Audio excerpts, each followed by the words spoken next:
Welcome to Now It's Legal podcast, where we are in H-Town, home of the Houston Rockets, and we are here with Marquez Beeks, man. I appreciate you coming along, man. I appreciate you for having me, man. Thank you. Absolutely. So I'm jumping right into it.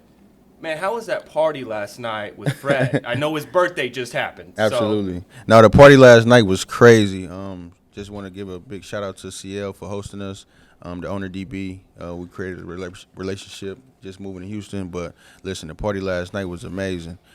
Fred turned 30, so big 30 for 30. Yeah, dirty 30, Fred. For sure, Yeah, my guy. absolutely. So where did you say that venue was at? It's down on San Felipe. I'm still new to Houston, but it's down on San Felipe in the Post Oak area. Yeah. It's called CL, CIEL. Yeah. So I know Fred's enjoying Houston, but how are you getting acclimated to Houston? Listen, Houston been showing me mad love. I like Houston though. It's got a feeling. It's got a homey feeling. I can see myself being here for a long time. I got a 2-year-old and I got one on the way, so I'll be here. I'm establishing myself. But Houston has been nothing but love since I moved here from Atlanta. But I like Houston though. I like Houston a lot. Absolutely. I mean, I just came down here.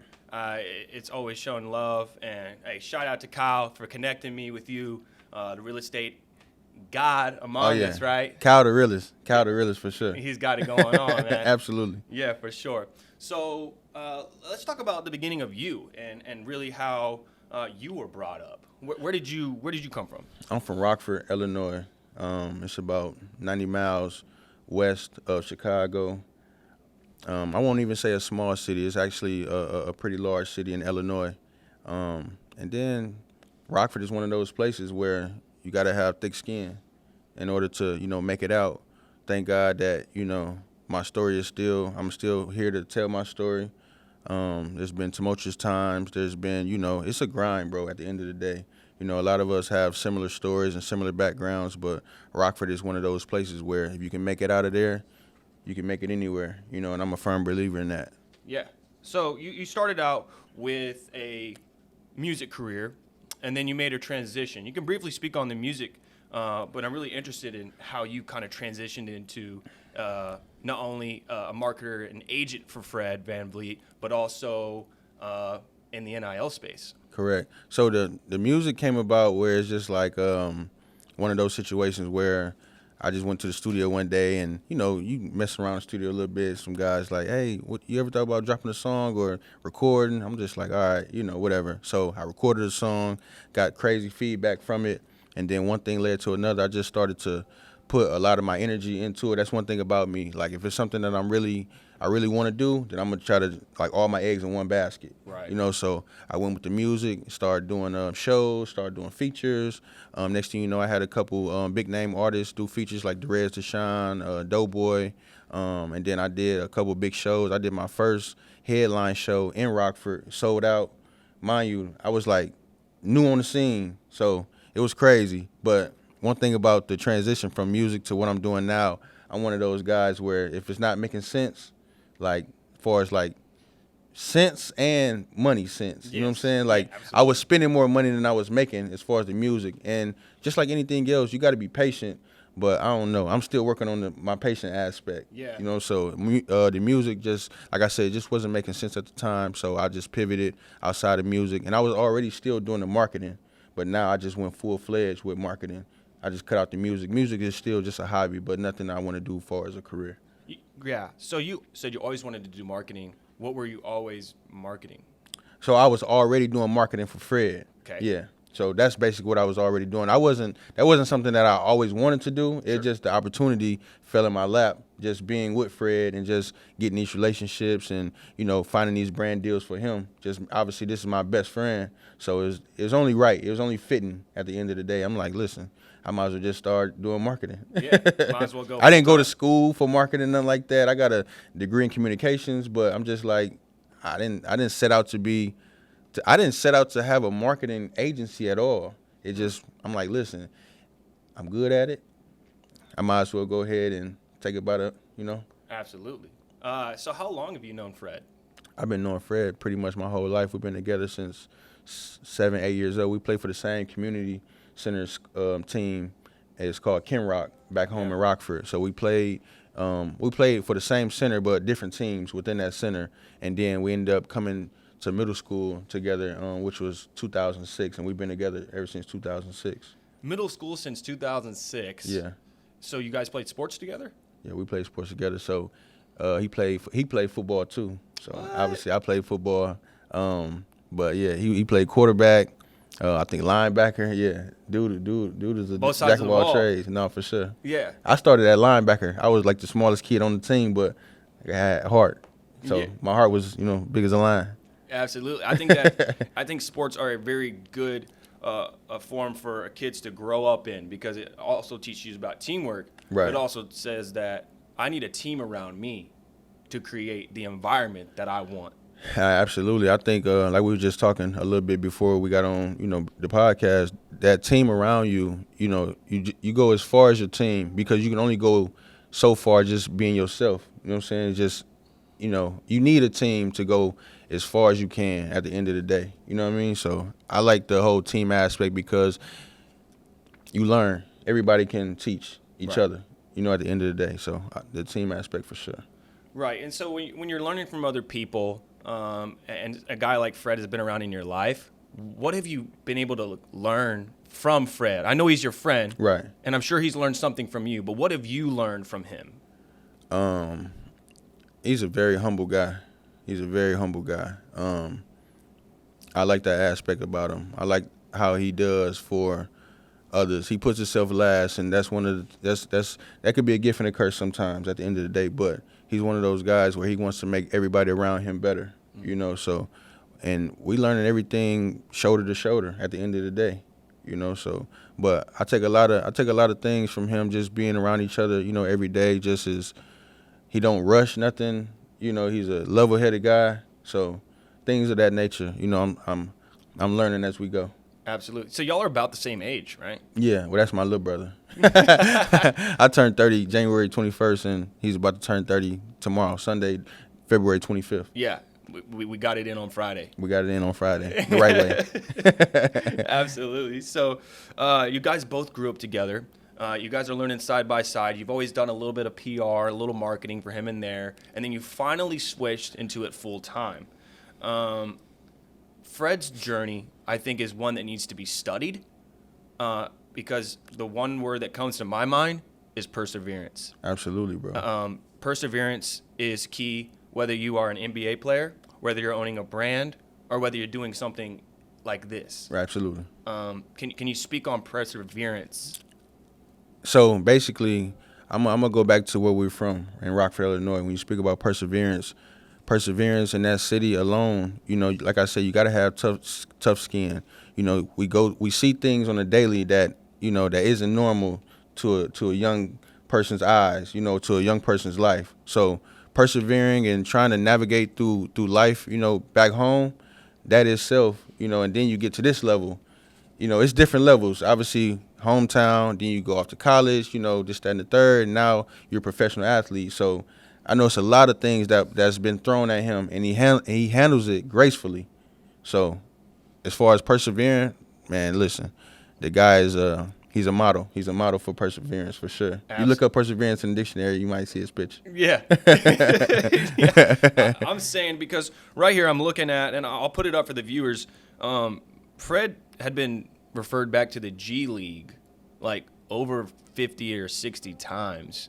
And you're right next to him, so you're seeing that process and him not give up and then ultimately become an NBA champion.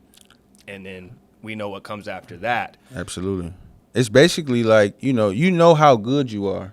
So when you know the value of yourself, you're going to keep going. Right. Because at some point, all it takes is one chance. So listen, all right, put me in the G League. I'm going to continuously prove who I am, who I've already known I am. So now I'm proving it to everybody else. Like, listen, I'm the guy. Right. So that's probably, not even probably. So that portion of that G League stint that he was going through, and those, people overlooking him or whatever the case may be, it's light at the end of the tunnel. Absolutely. I think sports, there is such a perspective about it. It's so subjective, right? Absolutely. Michael Williams, he went to Stanford and now SMU alum and works in real estate now. But he told me this little tidbit that I will keep forever in my mind. He says, if I sell houses, I'm a real estate agent. If I sell stocks, I'm a stockbroker. If I'm a really great athlete, I might make it. So, and that gave me so much perspective. Can you kind of speak on how these athletes have to approach not only believing in themselves, but then, having that you may not be where you want to be, but keep going. How do you muster that out, like mentally, physically? I think going back to having a little bit of patience, hopefully it'll work out. Staying ready, because you never know when the opportunity may come at the end of the day, whether it's training, whether it's, your mental capacity, making sure everybody around you is ready for the opportunity that comes. I think majority of it is preparedness. What do you think is the biggest issue that athletes face at the collegiate level and at the pro level that needs to be addressed?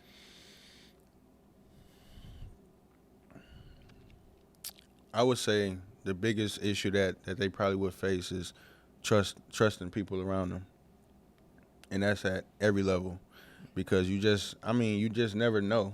You could be with somebody like your whole life, and then next thing you know, especially when there's money involved, it's like people, the real demons come out of people when there's money involved. So at a college level, whether that's trusting the head coach who recruited you to come, we're going to do big things for you, this, that, and the third.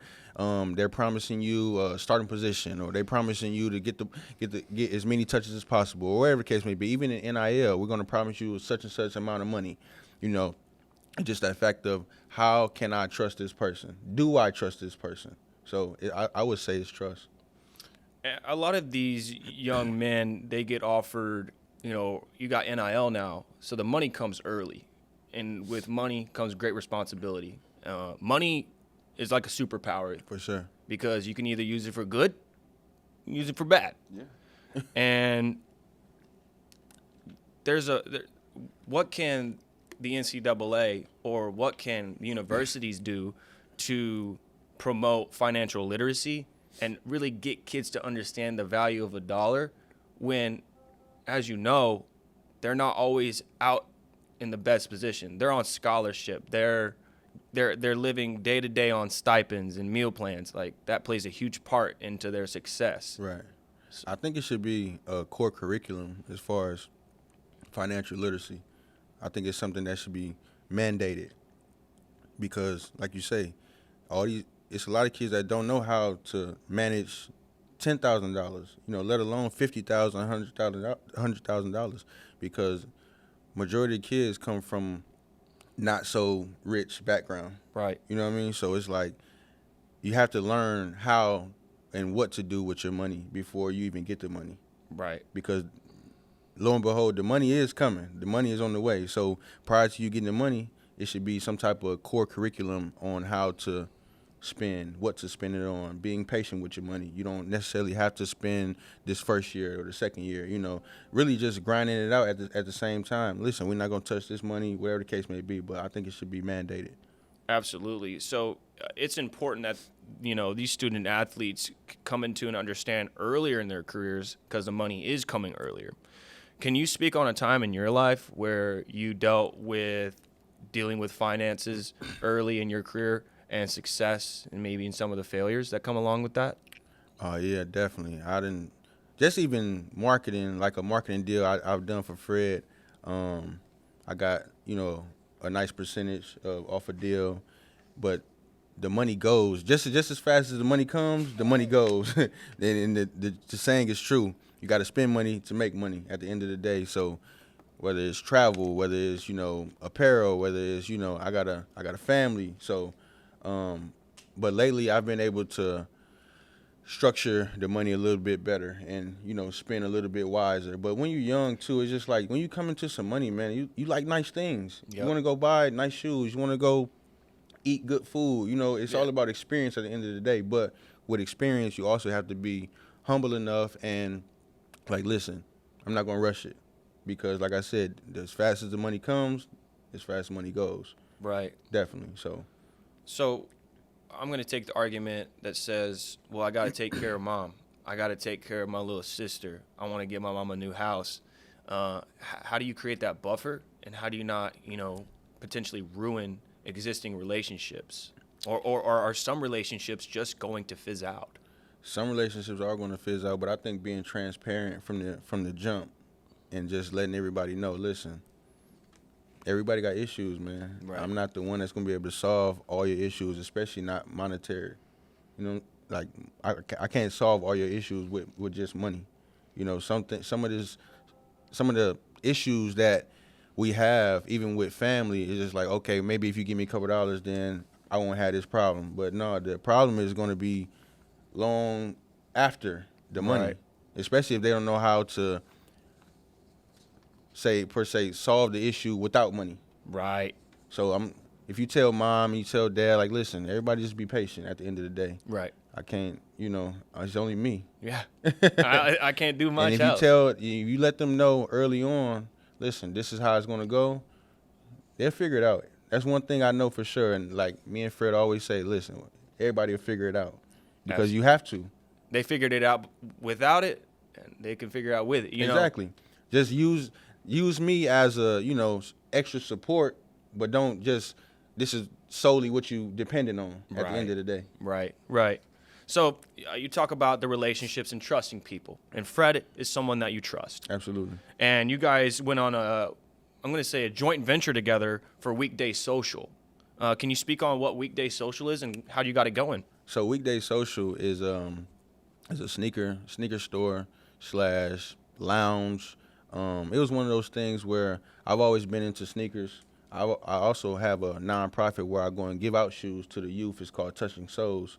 So I started Weekday Social Club with just like, I wanted to do something special back home. There's a bunch of sneakerheads back home. We had a couple sneaker stores in the city, but after traveling so much, I wanted to bring like that New York style sneaker boutique back home. So I came up with Weekday Social Club, and the support in the city has been amazing. So now it's just the fact of, getting more product in, getting more merch in, and just keep bringing new and invigorating, ideas as far as marketing the store. Yeah. You said the foundation. Can you speak on that again? What's the name of it? It's called Touching Souls, so SOLES, like your shoe sole. Got it. And basically, I go from city to city, state to state, and I kind of give my background, my upbringing to kids. There is no determining factor as to who gets the shoes, because it doesn't do me any justice going into a school and just like handing out shoes to random kids. Right. They usually have like a nice story, a backstory about, which kids received the shoes. So I let the faculty members select the kids, because, and then, it's always like the good kids always get rewarded. I want to like not even reward the troublemakers and nothing like that, but kind of give them a incentive to do better. Because you even got some that's like raising themselves or with grandma, and they got younger siblings. They got a lot that they deal with, so the grades might be slipping or whatever the case may be. But it's like no kid get left behind, and it's always the good kids who get rewarded. I want to kind of give spread the wealth. There you go. Exactly. Absolutely. And another foundation that comes to mind is the Vanite Family Foundation, which is their mission is to motivate, advance, and enhance the exposure of youth. Are you involved in that? I am. I help out hands-on with the turkey giveaways. We do backpack giveaways, coat giveaways. We do a bunch of giving back to the community in Rockford. We did a bunch in Toronto. We're definitely looking forward to doing a lot here in Houston. But that's one thing about Fred. He's a very giving person as far as giving back to the youth, giving back to the community. Philanthropy is like number one. Yeah. Why is that such a big deal? Because I feel like there's a lot of athletes out there who have the opportunity to do so but don't. So what makes you say, oh, well, let's go ahead and do this? I think because the resources were so scarce back in Rockford, it makes the most sense now that I'm of this stature or whatever case may be. Take status out of it, but I'm at a position now where I can give back and without anything in return. And that's the best thing. When you can give without wanting anything in return, that's the best thing about the humanitarian work that he does. And I think that's why he wants to give back because it's a feel good thing at the end of the day, and we're providing resources for the ones who can't find resources. Right, right. Talk about feel good. Whenever you bet on yourself and then you're able to do what Fred has done or what you've done for yourself. So we know about the ginormous $100 million plus contract that Fred has signed, Yeah. which is astronomical, and from the G League and now to the NBA and now a champion. Can you tell me any moments with that run happening in Toronto that really helped Fred like lock in and or? So the birth of his son, for sure. They still calling Freddie Jr. All-Star and contributing much of his dad's success. But even though Fred, he denies it, but definitely. Wait, what does Fred deny? And Fred, he's denying that his son made him play better. The birth of his son made him play better. He's like, I was good like that anyway. Exactly. He's like, yeah, right. But that stretch, that whole, playoff run that they had was like, it was amazing. Yeah. We did a bunch of. They had this thing called Jurassic Park in Toronto. We kind of copied it in Rockford and had a Jurassic Park back in our hometown too. So we got a chance to watch the games outside on these big jumbotron TVs. It was super dope. He had merch. We were selling his FVV merch as well back home. And then just being able to go to those games and being in that environment, knowing where he comes from, it's a little bit more special to me because I know the work that he's put in, and just to be on that big stage and getting a shot to prove himself just like any other time, like it was amazing. Yeah, that was absolutely a special. And I didn't have any connections at the time, but I went back and I watched the playoff run, and I was like, whoa. That big shot against Golden State, and then the Rockford is for you. That was the moment. That was insane. That was the moment right there. Yeah. Talking about in the season, so he owns the Raptors single game scoring 54 with 11 threes. Were you there for that game? No, I wasn't there for that. So game. you were watching it? Yeah, I was watching it. It was versus the Orlando Magic. Yeah, he always have great games too against Orlando Magic. Why is that? I don't know what it is, but listen, that specific game, he was just hot. You just get in that mode, and everything is falling. Everything is, I don't know what he ate that day or whatever the case may have been, but he was balling, man. Man, I've been hot, but I don't know about 11 threes in a game, man. 33 points straight off of threes. That's insane. No, seriously. Yeah, that's some Kobe Bryant. When you think about it, it's just like every shot dropping. When you hot, you hot. It's undeniable. Man, I'm waiting on that moment. Because it's on the way. Get ready. It's on the way. Get ready. Yeah. So he scored 54. And then 39, 39, 39 in different months. But on December 14th of 22, he scored 39. And then 2 days later, he scored 39 again. You aware of that? Absolutely. Hot when you're hot, man. But, listen, man, come on. You got that time, man. Listen, your time coming. Yeah. So that's just preparedness, going back to being prepared. Some days you're going to have a shooting slump, but at the end of the day, shoot or shoot, man. Shoot or shoot. Keep shooting, bro. What has that taught you, watching that, as like one of your best friends being able to do something like that? The story is, some people can say like, oh, I knew he was going to be this. I knew he was going to be that. Yeah, he's always been amazing. But listen, when you watching it from my seat, it's like, yo, this is my best friend, but I'm still a fan.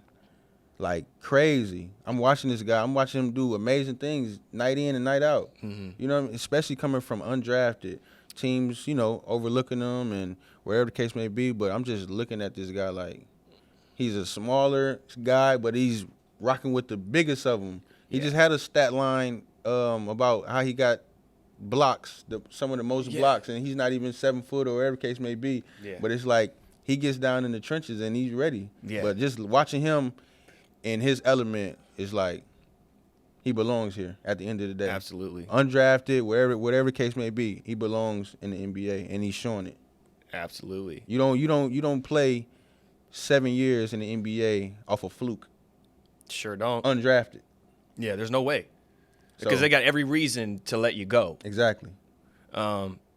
So he's the highest paid undrafted free agent in NBA history. Can you tell me a time where you were at a game and you're like, oh, that's a cold move, or oh, I remember that?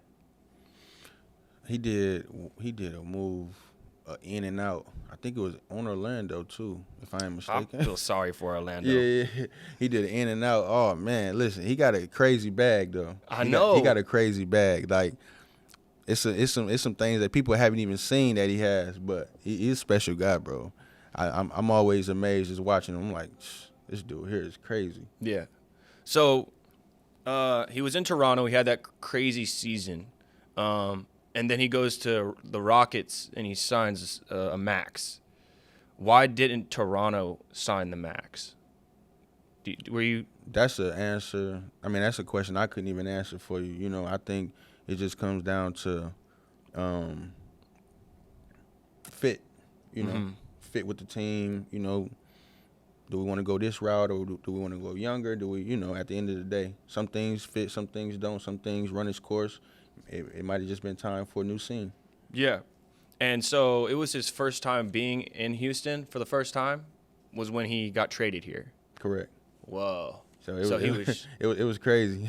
And then we came in the summer and it was just like scorching hot.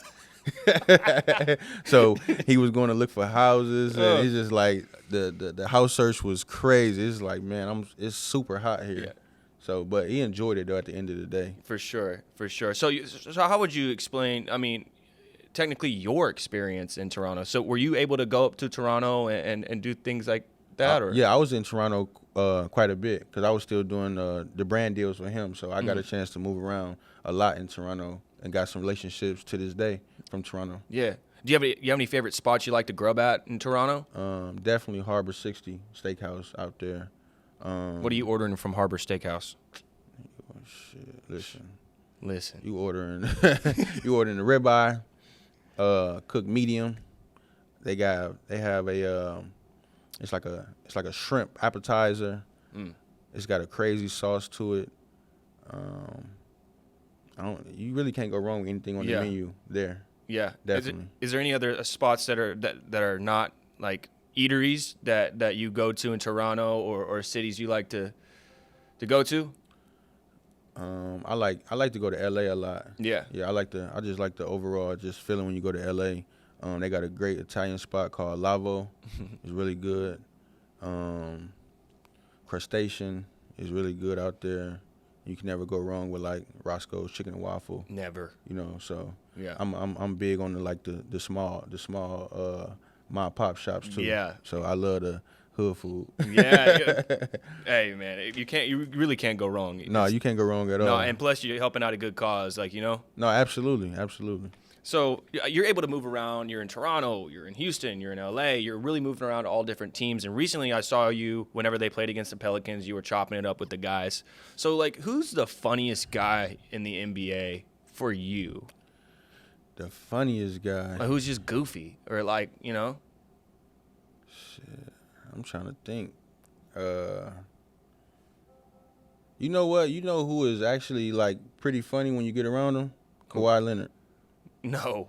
Promise you. What? He's funny, bro. He's cool to hang out with too. Yeah. Like outside of like what people think, okay, on social media and this, that, and the third, but when you in the same room with him, no, he's funny. Yeah, he's like cutting up. Yeah, he's cool. Like, is it dark humor or?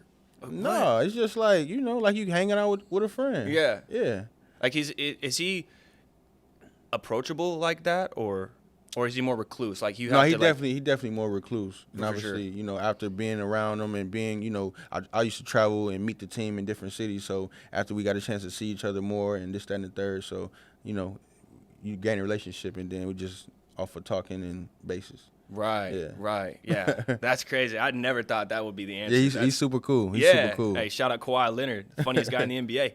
Literally. Funny man. He's funny, bro. So, when you have long-term success, and then you sign a big contract, how do you keep your goals focused so that you can be the best for that team? Because you already paid. Yeah. What's left other than I think your love for the game has to outweigh the compensation at the end of the day. When you make the main thing as far as this is how I got here, this is how I provide for my family. And I think a lot of guys lose sight of that, so when you have love for the game, you can never disrespect the game at the end of the day. Mm-hmm. So that's what should push you in order to go, further and to do it right. Because if you treat it good, the game will treat you good at the end of the day. Absolutely. So you're saying the game will treat you good.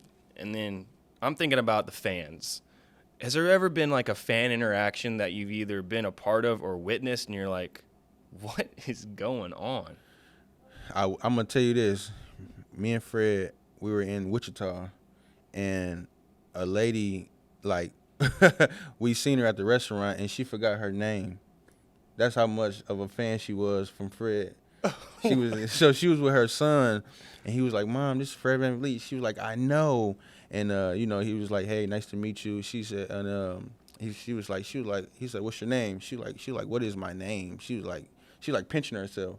She was like, "I'm having like, what is my name?" What? She really forgot her name for maybe like a split second. So she was like, I'm hello? This fan shit is really like, it's real. Yeah. So that's the craziest fan experience. Yeah, that's the craziest by far. You forgot your whole name. I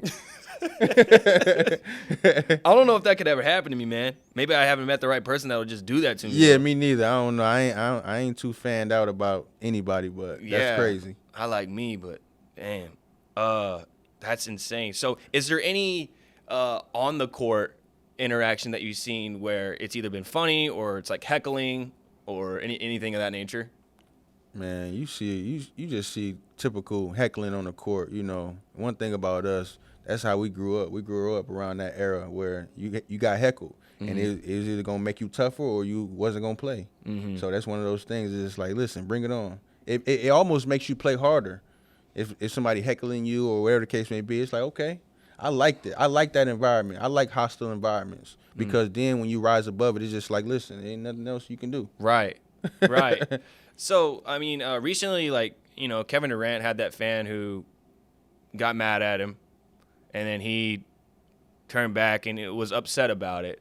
How can you turn those moments into, like what you say, fuel? Or, hey, well, I'm going to go off tonight.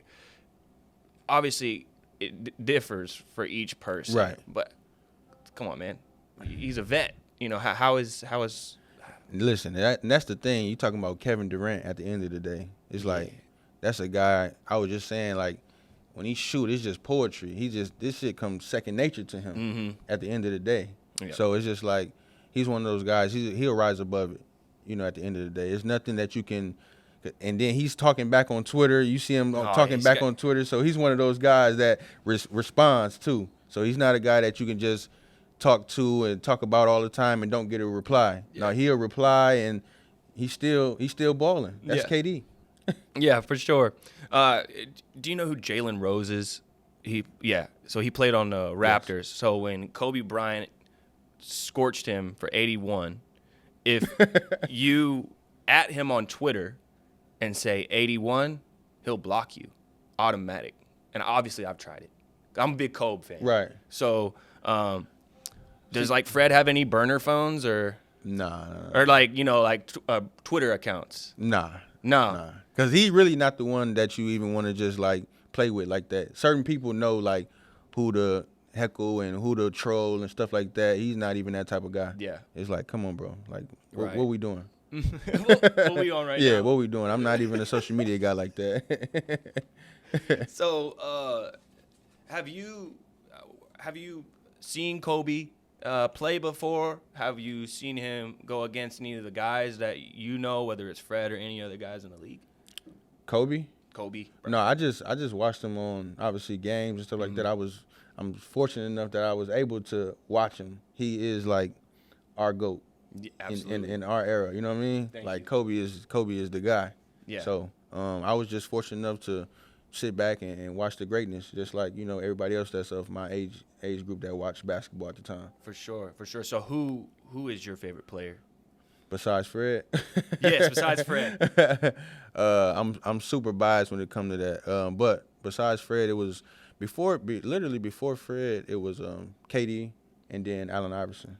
I'm like Allen. a diehard Allen Iverson fan. Yeah. Like that was my guy growing up. Did you have the Iverson shoes growing up? I had Iverson shoes. I used to draw Allen Iverson like for sure. That was my brother. Yeah. Yeah. And I got a chance to meet him. But I think last summer with my guy Al Harrington. Shout out Al Harrington. Introduced me to him. Yeah, Came to a pop-up shop out in Vegas. So you met Allen Iverson at a pop-up shop in Vegas. So how was that interaction? It was dope. I just told him like, listen, back home in Rockford, you a god. Yeah. Like everybody loves Allen Iverson. Everybody wants to be like Allen Iverson. Just as far as just not even just the basketball, but the swag that he brought to the game, to the culture. You know, he changed the game for what it is. Right. You know, so Allen Iverson is like that guy still. Oh, absolutely. Can you speak on an iconic Allen Iverson moment that sticks out to you, other than practice? Obviously, that's the iconic presser. But You know what? I got a cold one, and you might have seen it or might have not. But have you ever seen him dribble the football? What? He was dribbling the football, doing a crossover. If you pull it up on YouTube when you get a chance. That's wild. Like, because before basketball, he was a football star. Yeah. So, like, he really, they say he really like was that. better at football than basketball. But when you get a chance, you'll see him, he dribbling a football. I'm like, listen, that's God. That's God given. Yeah. You're not stopping that. Nah, come on, man. They said the man didn't even, like, after the season was over, they said he didn't really even pick up a basketball. That's just like, you just go out there and just get buckets. That's insane. That's insane. Yeah.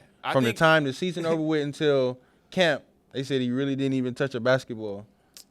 Man, sometimes it comes so natural for people. I'm like, all right, bro, like, give it up. Like, this is why I quit early. Listen, in my it is career. what it is. Some things for some people. Yeah, I feel like if I were to walk into an AAU tournament and homie is over there dribbling a football, I'm out. Yeah. Like, oh, not yeah, doing he's it. special. Yeah. Who is this dude? For sure. That's Allen Iverson. Yeah. So, tell all these great athletes, they have great people that are around them. Whether you're negotiating contracts, or you have great PR, or it's when they're all alone and they need to be brought up. A season is such like this, Right. and they need to be like this. Has there ever been a time where you've been able to, mentor a player or kind of talk them through a depression or a dry spell or a shooting slump?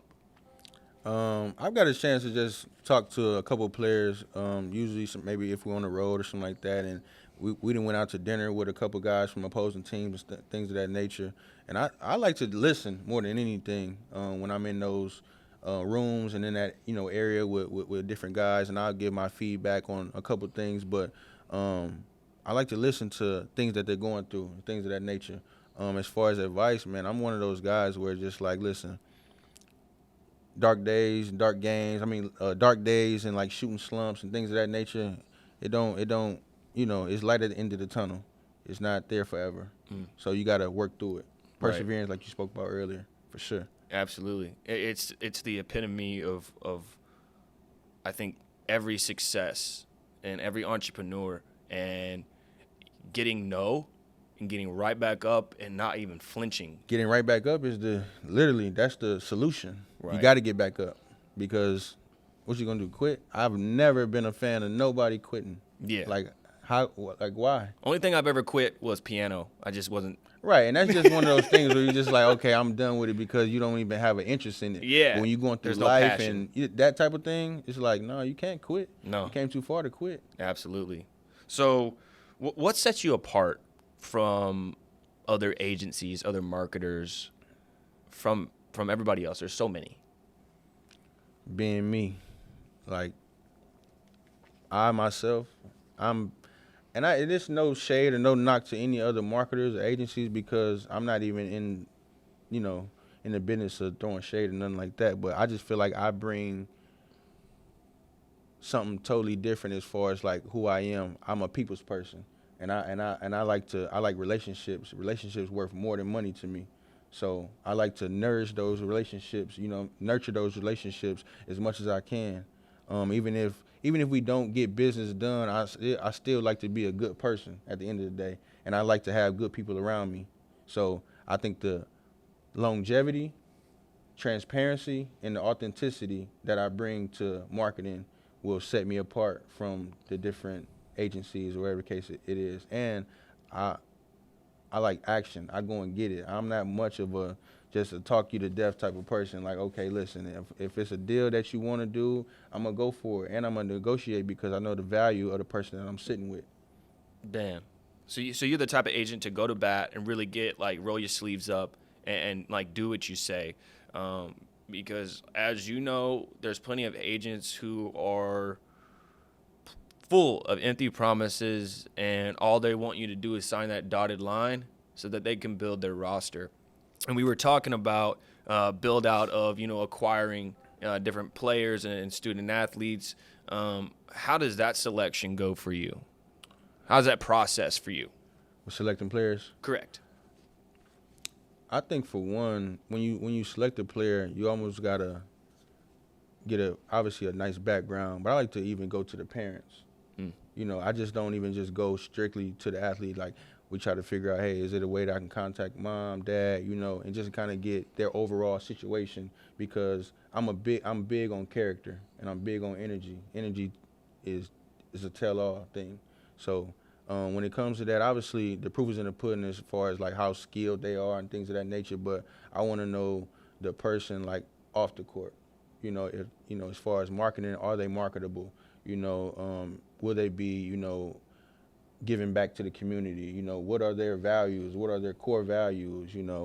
How's their family? Because that plays a big part in them as well too. So when it comes to that, I try to make sure all of those boxes are checked off. After, of course, looking at the stats and things of that nature and seeing how can we make this a win-win situation as far as athlete and brand. Do you fit this brand? I'm not just the guy that's just bringing you low-hanging fruit just because it's a couple of dollars on the table. Right. That's not what I'm here for at the end of the day. I'm here to bring value to you as your name, image, likeness, and bring value to the brand that you'll be working with. At the end of the day, does this fit? And it's all about fit. Absolutely. I think it's clear to say that if you want to be different, you need to act different. Now, if you want to do regular people things, expect regular people outcomes. Absolutely. And that's what I will say to the parents. That's what I will say to the kids. If I am in this more than you are, like if I'm more devoted and want it more than you, won't work. This ain't going to work, man. It won't work. Yeah. When you try to do extraordinary things, you got to go above and beyond. Just like you said, if you want to do regular things, you get regular results, and that's okay to some people. But for me and what I'm trying to accomplish, anybody around me, we want more. We're never content. We're never satisfied. Let's go. What else we doing? What's next? Let's go. Let's keep it going. Absolutely. We're here for greatness. Absolutely. And back to team building, I may be repeating myself, but it is literally the team that you build around you. Like, I couldn't even be here doing all this without my team. And they know who you are, Anthony, Nick, Zach, and all the people that believed in me. And really, specifically, the people that don't believe in me. Shout out to you, because I'm super stoked that I'm here right now. And I get to talk to guys like you who are passionate, really show a grind, really know what's up, and they want to be at the forefront of it so that they can be a positive outlet for everybody else. So kudos to you, man. You have a phenomenal energy, I will say. Appreciate you, bro. I listen. I can attest to you when you speak about the team again too. I've been able to do different. I've been able to wear different hats. Obviously, I got the shoe store. I got the Touching Souls. I got marketing. I had some music going on, but it wasn't just me. I had a special team around me that was able to help me, navigate through all these things that I was doing, that I'm still doing at the end of the day. And just having this team around you and trusting them that they'll be able to figure it out whether you're there or you're not there. At the end of the day, everybody's making sure each other is prepared for success. At the end, so I love the whole team aspect. Yeah. You need a team. Everybody need a great team around them.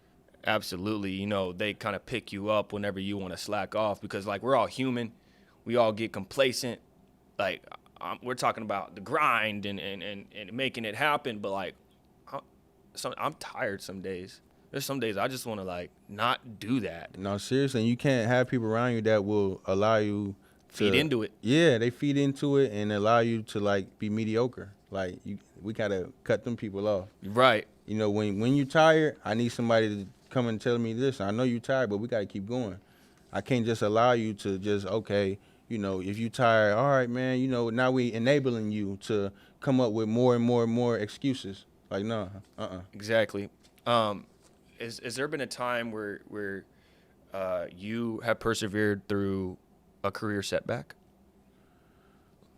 I did. So my junior year of high school, I strained my left hip sartorius muscle. It's like a muscle from your pelvic bone over your thighs, like your main muscle, wherever the case may be. That don't sound too good. Yeah, it's a rare injury. Not too many people get it, but it stretched like from my pelvic bone and just like I remember it like it was yesterday. I got a pitch and I was running and then it just felt like my hip just like disconnected. And I just fell through the ball, like screaming. This, You that, and fumbled. the third. Yeah. I definitely fumbled. It took me. Well, I was on. I couldn't walk for maybe a good month. Then I had to go through rehab, crazy. But it taught me to never give up, keep going. And then I came back the next season stronger, just from rehab, just from putting in the work because I knew like, listen, this is what I love to do. I'm not gonna let this injury like deter me or make me be like, you know what, I'm done with football. Nah, I end up getting stronger. Then I went junior college. Then I got a scholarship to Fayetteville State to play football. So it really boosted me up. So an injury boosted you up. The injury made me go even harder. That's incredible. So it's like I could either just run, tuck my tail, and then just say, oh, that's the way it's gonna be. Or I can. And tucking my tail ain't never been, in my vocabulary. Right. And we don't tuck our tail. Right. We face every obstacle head on. Right. So facing every obstacle head on, what are your goals for this year? And we're not even 90 days in. My goals for this year, was to start the marketing agency. I got that checked off. Bam. All right. Signed my first player. I got that checked off. It's really just growing it, scaling it, and growing the business. I got some pretty good goals. I got a whiteboard in my garage. Ooh, me too. In my workout station where reading, getting close, getting a better relationship with God as far as spiritually, becoming a better me every single day. Like I said, I like to read, so I've been dabbling in different books as well too. So I'll probably try to read another, I don't know, maybe five more books between the course of this month and next month. Yeah. Just learning more at the end of the day. I love to learn. I love to learn from people who have more than me, who's done more than me. So I watch a lot of podcasts. But when it comes down to goals, man, I got them written down, and some near and dear ones to me. So Absolutely. I say if you reach all your goals that you write down, you're not dreaming big enough. No.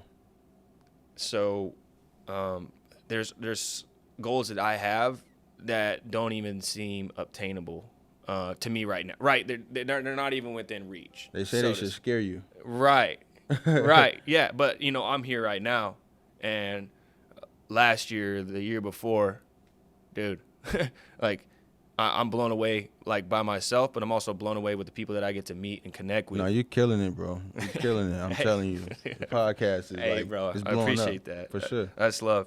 So how do you foster like a positive culture in your team, right? Because there's always somebody who comes around and says that's not possible, or you're doing too much, or this, that, and the other. I think just having a winning mentality towards everything. When the obstacles come, it's like I'm a solution-based person, not like, all right, now we got another issue. Like, okay, now how do we fix it? What's the next step? So I'm that type of person when it comes to issues and this, that, and the third. It's just like I'm not the guy that's going to sit back and soak in our own somber and be like, oh, man, now it's the worst thing ever. No, let's take this not so good thing and make it better. or make it good again at the end of the day. So when you say, for instance, for lack of better terms, even when you are the leader of the group and they see how you go at issues, then usually your team will, adopt the way that you go about things at the end of the day. So I always tackle things head on. I'll go at it with a winning mentality. How do we win today? Right. So that's big time. And talking about winning today, we're gonna dive into the sports card section. It's sponsored by Panini. Okay. We have Panini Moments, right? I actually have a sports card. I'm just trying to talk to the mic. I got Hotline Bling. Oh, look at you. So I'm a big. Let me put this briefcase away.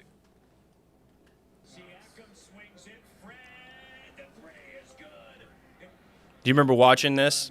I do. This is Bubble. Bubble, no fans. Bubble era was crazy. Do you think that helps people lock in and or not lock in because you're not getting a reaction?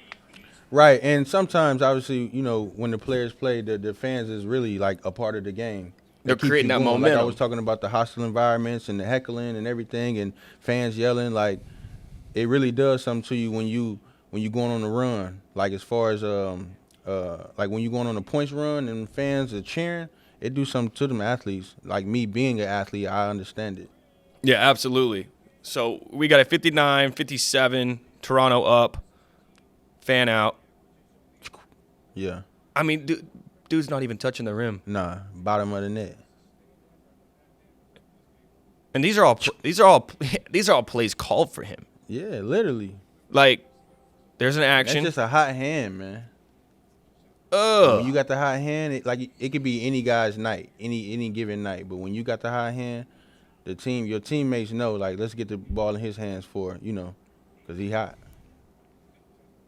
Is it kind of put you in awe? He's been in the spotlight for quite some time now, but to hear announcers like yelling his name, or even to hear him come out of the tunnel in the lineup, it's funny. It's funny to me because I'm just like, yo, you came a long way. Yeah, and they like, this is somebody that not like somebody that from a while ago or whatever the case may be, but this somebody that you talk to after the game.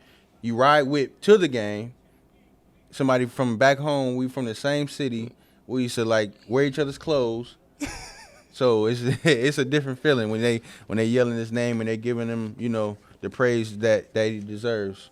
Yeah, absolutely. Were you able to get into the bubble at all, or were you watching from afar? I was watching from afar. They just kind of when they finally let people get into the bubble, it was like their immediate family, obviously. Right. Significant other kids. Gotcha. So we got this. Bam.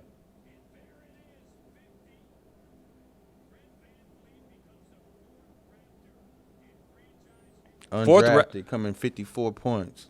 Fourth Raptor in franchise history to ever do something like that.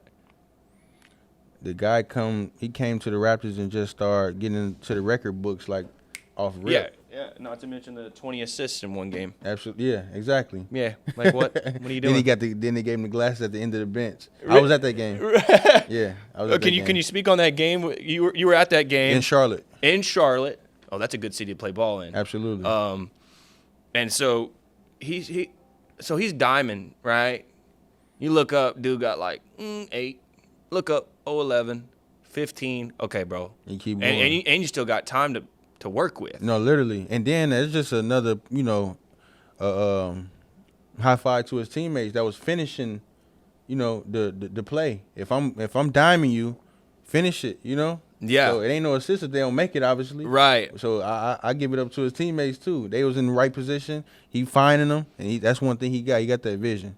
Absolutely. For sure. Yeah. I really was unaware of how strenuous the bubble was. Obviously, JaVale McGee had that vlog going on by the time with the Lakers. Yes, I'm not sure you've seen that. No, I didn't see it, but I'm aware of it. So he had a vlog going on. So they said if you don't love basketball, this is not the place for you, because You're not going home. You're not doing anything extracurricular. Takes a You're not toll on your partying after a mental. win. It takes a toll on your mental because Yeah. now you really got to hone into what can I do? Right. You know, we sitting at this, you know, resort. We can't leave. We can't have anybody come in. Now we just, Hooping. you know, we just hooping. Yeah. But it's also something different because their everyday life, you know, is planned out. You go to practice, you know, you go back home, you know, you can go, you know, do whatever you want to do. But now we have to sit stationary, can't leave. Right. So Right. Did you hear about the story about Lou Williams going to the wing spot, I Magic heard City? about it. I heard about it. That's just crazy. Listen, the wings at the strip clubs is amazing. Are they really good? Shout out Area 29 in Houston. They got the best wings in the city. Shout out Area 29. Shout You out got Area the best wings 29. in Houston. For sure. Man. Well, who's hungry? No, I'm just. Let's go. So all of this is really coming together, and then you're out now. You're outside the bubble. You're past COVID. He gets traded in 21, correct? Yes. He gets traded in 21. When do you make it out here? Because it's 2024 now. No. He just got to Houston this summer. Yeah. So he comes this summer. Yeah, in 21. Right. So 21, 22 championship. 19. 19 championship. I'm trying to get down the timeline. So he came to Houston the summer of 23. Houston in summer of 23. Right. And so is he? So he has a little boy, right? Correct. And is he at the games? Is he in the locker room? Is he involved? Absolutely. And he's like a real basketball head now too. So Really? he's got that he's starting to learn the game. So now when the team lose, oh man, Dad, y'all lost. You know, it's just like Man. yeah, you know, so It's hard to have your mini me. Nah, Like, man, I but know I lost. he's paying attention to it, you know. So he's like, oh, you had 26 points and 4 rebounds. So he's in that realm now. He's at that age now where he's watching it, he's understanding it. All he wants to watch is basketball. So he's going to be a special kid. So yes, he's at the games a lot. Like pretty much all of them, the ones that he can make it to. Right. He's front and center. You probably see him courtside. Yeah. No, definitely. I see the camera pan every now and again to him. Are there any players, I mean, that either you've met or Fred's met that, you guys have this synergy or, it's just really starting to click and then you think about partnering with them or helping them out, or how does that? So I've been pretty much leveraging all the relationships that Fred introduced me to, his teammates, and then I usually go above and beyond and just introduce myself as his best friend, and then now is his business manager as well too. So he just put me in play to take it from there. I just need my foot in the door at the end of the day. He knows I'll take it from there at the end of the day. So it's been amazing though, just being able to get around these guys and knowing that I can bring value, I can bring something to the table, and just being the guy that's just always around that doesn't have anything going for himself, whatever the case may be. So the relationships from Toronto obviously what catapulted the marketing. So now that we're in the States, there's a lot more, even more opportunities to connect with different brands of that nature too. So I'm usually the brand deals that I've brought to Fred, I can now pivot them to more players. Right. So. Okay. Absolutely. So you're able to just kind of, cover more ground here. Absolutely. In the With the access to, as many players that, contact him about marketing, and he's like, y'all can talk to Quez about marketing. Right. He's the one that's been doing my deals for the, past 5-6 years at the end of the day. So I like it though. It's interesting because now I like to learn people. Like I said, I really like to learn. I like to meet new people. I like to learn personalities, and like I said, what fits, what doesn't. And then just working with brands at the end of the day, having that creative, not even creative control, but just having some type of input as far as like, okay, I can bring this guy and then we can do this, and now we can collaborate. I like to pick their brains. What do you feel about this? Do you think we can do this better? And then, just bringing some value to the brand. I think 90% of these brands need these athletes to promote it because kids love athletes. They idolize athletes, Sure. you know, and it is, you know, that word may have a, you know, a kind of a Negative connotation. negative connotation to it, Sure. you know, but in order to sell some of these products, you need these athletes to partner up. Yeah, to use their platform. Exactly. So your platform, it's phenomenal, and you're using it in a really great way. Is there anything that you could say to the city of Houston, whether it's being appreciative or things that you got going on or coming up? No, I appreciate Houston, you know, ever since I got here. Thank you for, you know, welcoming me and my family, Fred and his family, to Houston with open arms. There's been an endless amount of opportunities, you know, at our discretion. And I'm ready to learn more about the city. I just went to the rodeo cook-off for the first time. Me and my family dressed up in our boots and got, you know, festive. So I'm ready to learn more about the city, and I'm ready to move around and meet as many people, you know, as I can. Absolutely. You got to speak on the boots, because I swiped up on your Instagram story. I thought that was hilarious. You want to tell them the caption? What was the caption? I feel like I'm in Migos or something. Oh yeah. So listen, so about that, right? So where I'm from in Rockford, like I'm from the south side of the city, and it's just like Hispanics over there. So I see the boots and I see it all the time. So when I say I feel like a Migo from the south side, like from back home, that's exactly what I meant. From back home, I just feel like a Hispanic with my cowboy boots on, and yeah. Oh man, I had to put it on, you know. Yeah. For the culture, baby. I was like, those crocodiles are biting. Come on, now. That's They what definitely would. I couldn't wait to take them boots off at the end of the night, but I enjoyed it though. I enjoyed it. So I'm learning? Hey, I just bought my a pair of boots for myself a couple months ago. I should have done that years ago. I'm gonna get flack for it, but my son stole the show. I like his boots. The little size for the kids. It was. They got a little mini boots. Yeah, he got the little mini boots. It was super cool. How was the rodeo in Houston? Can you speak on that? Yeah, the cook-off. Well, they have the rodeo cook-off. So basically, it's like the pre-dawn to the actual rodeo events, which happens next week, I want to say.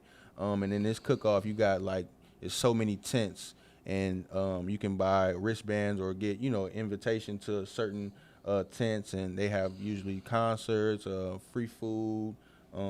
You know, things of that nature. And then you also just have the carnival aspect to the rodeo too, so you can go and win, you know, stuffed animals, and it's got rides, all type of things. It's just at the it's hosted at NRG stadium. That's insane. So I'm learning more about my state. I didn't know Houston had the rodeos like really big like that. Yeah, and I think some of those wristbands to those tents could run you like $300, like a wristband. Oh no, it's crazy. Man, what? Yeah, I got a chance. I'm to missing go out. To the Burns barbecue tent, which is like one of the main ones, but it was super dope. That's insane. $300 for a wristband. The rodeo. So it's like a pregame to what the rodeo is. I heard the times. I heard in the reception area, they're like, yeah, it goes from like 12 to 2 a.m. Like all day, all night. The cook-off was from 5 p.m. to 11. Wow. And you know that's going on. Yeah, and they got that from Thursday, Friday, Saturday, Sunday, and then the rodeo with all the livestock and, you know, the bull ride and everything starts the following week. Do you plan on doing that? Going to that or not? Yeah, I want to go to it. I want to experience. I'm all about, you know, experiencing things. That would be sick. Let's do it. Yeah. Might be back in Houston next week. Yeah, I don't know, man. I ain't come to Houston to stay in the house for too long. I got to get out and maneuver around. Yeah, for real, for real. Shit. Yeah, he's got that. He has that. What's it called? That goldfish commercial with his hands being. So Yeah. so his hands are literally like how like you said. Like, Yeah. Like we shake your hands, it's just like he cover my hands. He's gonna grab your head. No, literally, he crazy. he's huge. He's 7. Yeah, he's 7'4", something like that. 7. Man. And he's just a big person. Like everything, like his ears is big. Everything is big. You know what I mean? Hands, feet. And then he moves around really, really good. He's Which like is- a gym rat too. I know he's got cut up. Do they play him He get in the game. randomly? Right? Yeah, he Just get in the game. Talking about Boban? Yeah. Dude, when you go to a game, the second he checks in, everybody go crazy. Just having him on the bench. I was gonna help him get like some brand deals because he want to get back into some movies. You know, he was in the John Wick. Yeah, he was in the John Wick. Fire. Yeah, in the Adam Sandler movie. So That's insane. I want to try to, He's on his acting run. yeah, I bro. respect it. You saw that picture he posted to his Instagram? His girlfriend was holding his finger. Yeah. I seen that. Then you got people in the comments like, you know, when they went to the left with it. Yeah, you know, they went Yeah.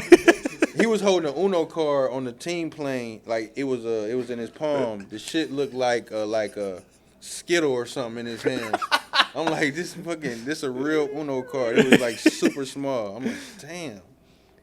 I wonder how he plays like blackjack. Like, dude, like anything to him is like miniature size. Literally. Does he everything. bump his head a lot? Shit, I don't know. I know when the basketball gets stuck like on top of the rim, they usually call him to like move on, then they'll give him like a stick because he can just like easily. Just pop it out. Yeah. That's insane. I always Jackson Hayes, who plays for the Lakers, played for the Pelicans years prior. He like got the ball out, and then LeBron was trying to get the ball like by throwing the basketball, and he got the other ball stuck, and then he had to get it again. And then the whole arena was like yelling extension because he's on his last year. They're like extend him. Like I was like, and just by that, Them fans crazy. and man. just by that, dude got an extension. But I mean, dude, is there any like topics that we can address? Or we can cut and edit this however you want, man. Listen, Bobo is nice, like super nice. Yeah, that's what I've been hearing, and you know, I don't know him, never had a conversation with him, but you know, from what I've seen, and you know, he's got game. Just to be that tall and move, you know, like that, he's like another Kevin Durant on the team. That's crazy. I know whenever his rookie cards were going crazy during the bubble, and anytime anybody has a game, they go for a lot. But let's talk about rookie cards, and let's talk about Panini and, you know, the autographs. Have you seen Fred like just work for hours and hours on autos? Yes. We just did a deal with Fanatics. And Panini. Yeah. Yeah, so he's been doing a bunch of card deals pretty much ever since he got in the NBA.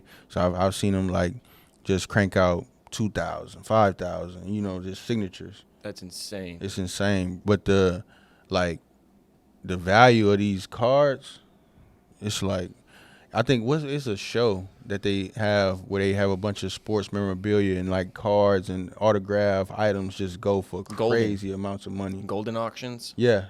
Yeah. That's insane. I'm like, whoa. So I got to meet Victor Wembanyama in Dallas because he was training in Dallas before he got drafted, and he walked into Sneaker Politics. Are you familiar with that brand? Mm-mm. So I think it might just be in Texas and California. Not sure. He walked into, and he's not known, right? He walks in, just like looking around. I'm Victor. You know, he's got like a crazy deep voice. And I like call one of my buddies, and I knew he was in Dallas. I was like, you need to bring me a piece of paper, and you need to bring me a basketball. And like he did it immediately. I was like, and they were like, oh, you don't even know if he's gonna be good. You don't know if he's gonna. I mean, they just didn't know. They didn't know, right? And I was like, no. This guy's the next it. Like he's gonna go somewhere. I don't care where he plays ball at. And I was able to like shake his hand and, you know, say, hey man, you know, people say that you're gonna be better than LeBron. You're gonna be better than anybody in the world. And all he says was, yeah, I've heard that. Yeah, I've heard that. That was it. Yeah. And he's like a big, he's a kid still. He's a kid, man. He's a kid, like, and he's still like haven't developed as far as, you know, to the game, to the speed of the game in the NBA. And just imagine, say, 3 more years. Right. The kid, he's going to be like light years. He'll be amazing. Right. Because he can dribble, shoot, you know, he can do everything. He's just not like, and that's what the game is coming to now. Like, you don't have just the prototypical big man just post you up, you know what I mean, and dunk on you now. It's like they going out to the 3-point. Right. And they can bring the ball up the court. Right. Give me your top all-time starting 5. My top all-time starting Excluding five. Fred. I'm sure he would make that. Yeah, for sure. He's definitely in there. Allen Iverson. At the 1. Yeah. Gotta have Michael Jordan.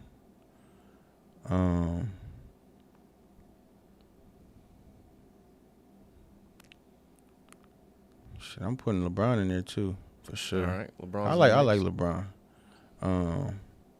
And then Shaq Thank you. and You need a PF yeah. or a small forward or however you want to use LeBron. I'm probably gonna put Tim Duncan in there. What? Really? Yeah, I probably put Tim Duncan in there. Timmy D? Yeah. Okay, now give me. But I also like Kevin Garnett too. Yeah, Kevin I just Garnett's like his nasty. tenacity, you know, just like Yeah. I like dogs, you know what I'm saying? Yeah, So it's like, you he's know, like in the trenches. He's got a Yeah. podcast going on. Shout out to Kevin Garnett. Got a killer podcast going on too. no doubt. So give me your starting 5 current roster in the NBA.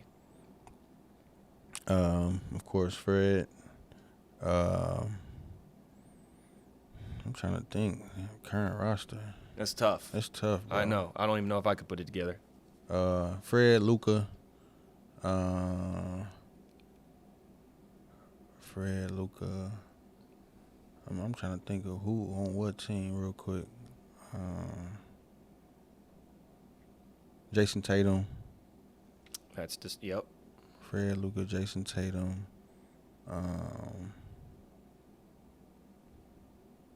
Giannis. I like Giannis. Yep. And then, another guard. Let's see. Oh, Kyrie. So we got Fred, Luka, Kyrie, Giannis. There's an obvious 5 here, but you might go a different way. Oh, duh. I was tripping. Joel. Joel Embiid Yeah. or Joker. Yeah. Either yeah, one. Yeah. Either one will do it. Yeah. You got the whole international team there. No, for sure. you can't go wrong with either one of them. No, seriously though. Yeah, absolutely. There's just something completely different about basketball than any other sport. There's 5 people on the court. In any other team sport, you got football with 11, more than 5 right. for sure. You got almost double and then some. For sure. So, are you saying that Fred could have played football or basketball? Yeah, definitely. I think if he wanted to put all his energy and focus into football, I think he definitely could have played football because he's got the toughness for one.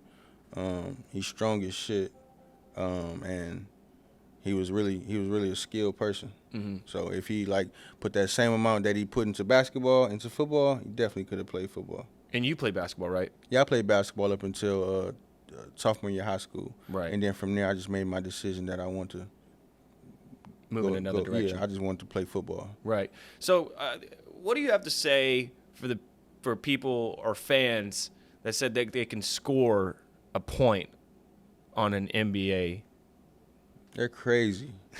If you think about it, to be an NBA player, you gotta really be good. Not saying that some people who aren't in the NBA, aren't good, but the small percent of the guys that make it to the NBA are super good. Look at the guys that are on the bench, or look at the guys that are in the G League are really good. That don't mean that they're starting 5 material for the NBA team. So the fans, they just I don't know. They just talk all the time. I pay them no attention, to be honest. I mean, I go through the comments. Some of it be funny, but some of it is just like y'all really out of y'all mind. Yeah. So, do you have your phone on you? I do. So if It's ringing like crazy. Is it my bad? No, you good. So is there a DM that you can think of, or maybe even a tweet that comes to mind where you're like, that is so out of pocket? Out of pocket DMs, out of pocket tweets. Yeah, going back to this sports betting stuff going on. Oh my God, the fans are crazy. If you didn't, score over 17 points, it's like F you and your family. I hope you, that type of shit. It's just but it's damn, you bet your money on me. Now you mad at me that I didn't have a great game. So now now you can't pay your rent. You know what I mean? It's just damn. So I've seen that obviously, in Fred's DM. But you get some nasty DMs, man. Do you think the NBA players really look at stuff like that? Like, do they see over-unders and you're like, ooh, I could shake it? Maybe. I Yeah. mean, I'm sure, it's just one of those things. It's on social media. Right. So I'm sure they run across it and look at it and things of that nature. But, For sure. Who knows at the end of the day. All right, I'm ready to wrap up. So here we have it, Marquez Beeks. Thank you so much for coming on, man. It's been an absolute time, man. You got some great energy. You got great stories. If there's anything you want to say to the people watching, let it go. Listen, follow me on social media at Aquez, my personal page. That's AYQUEZ. Also, I just started my sports marketing agency. It's called 721 House. You can also follow that page at 721 House Co. But definitely, reach out. I appreciate what you're doing as far as, your podcast, especially with the NIL that's going on, these college guys. I was a big, avid supporter of getting the college guys paid. After all the revenue that they bring to their institution, I feel as though that they should get paid for not only their skill set, but, just overall living capacity at the end of the day. So I appreciate what you're doing and getting that message out too. Yeah, man, absolutely. We're in H-Town. We stay down.